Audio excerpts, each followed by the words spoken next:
So, hi guys! Yung mama ko nga pala yung naka-tricycle na uuna sa amin. Kami na kapatid ko nagmumotor. So, ayan na nga, naglalakad na nga ako.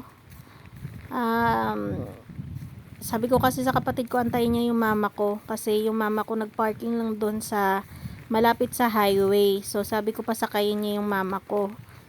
So, ito po ay shortcut papunta doon sa lupa ni mama sa bundok.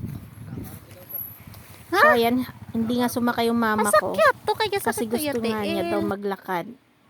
So, ayan, naglakad kami ng mama ko. Nauna na yung kapatid ko.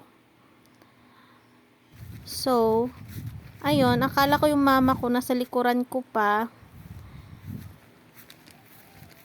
Yun pala, nauna na siya sa akin. Nag-shortcut siya. So, ayan na nga.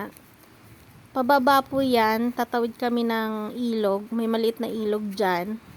So, sobrang dulas nga pala ng daan. Sobrang maputik. Dahil nga, panay ang ulan dito sa bukid. Bukid po tawag namin sa bundok. Sa Tagalog kasi yung bukid is sakahan no. So, ayan na nga, ang dulas-dulas. Dito kami dadaan sa may, sa may mga grass para hindi kami diretsong madulas. Para merong makapitan yung mga tsinelas namin. So, ayan na nga, tatawid na tayo ng ilog. Pati nga yung mga bato, ang dulas din no. So, dahan-dahan lang.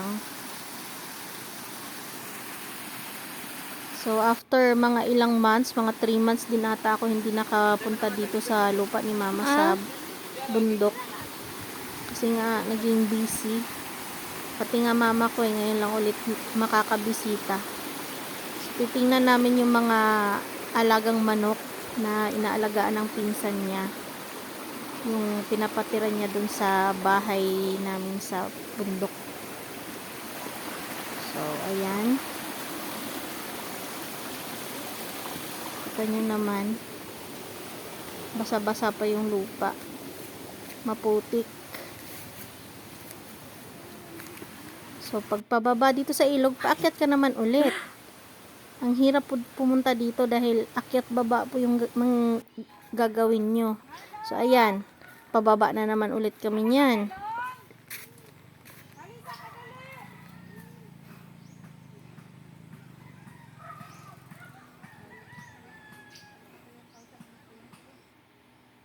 So, nauna na ako sa mama ko. So, inaantay ko siya.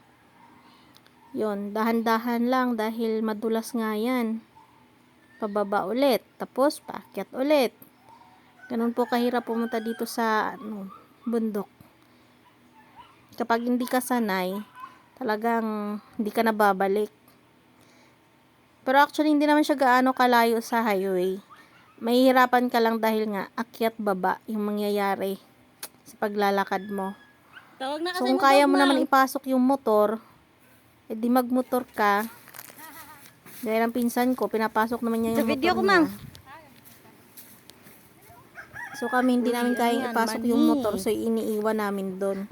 May ibang daanan din kasi napapunta dito. So, ayan, bibisitahin natin yung manok. Ito yung mga native chicken namin. Yung itim, tsaka may halong dilaw na manok sa mama ko yan. Yung pula naman, sa akin naman yan. Tawag dyan is Rhode Red Island chicken. Yung sa akin. Sa mama ko, native chicken yan. Yung mga may halong dilaw tsaka black.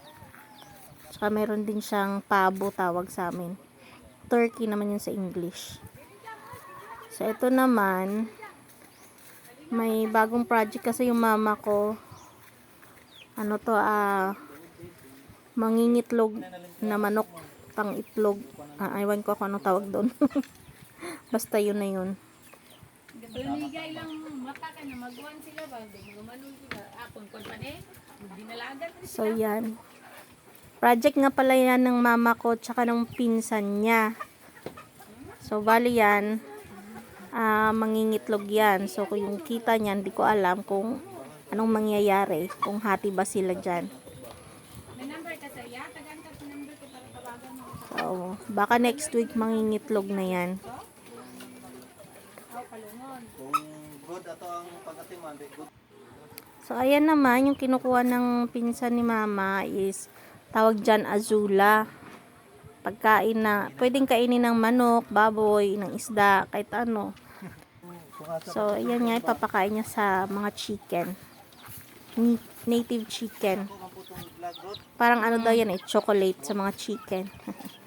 So, anyway guys, thank you for watching. Hanggang dito lang yung video ko.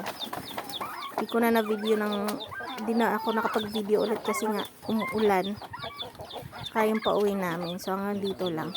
Thank you for watching. Bye guys. Hanggang sa susunod na video. Ganitong green, makain nila.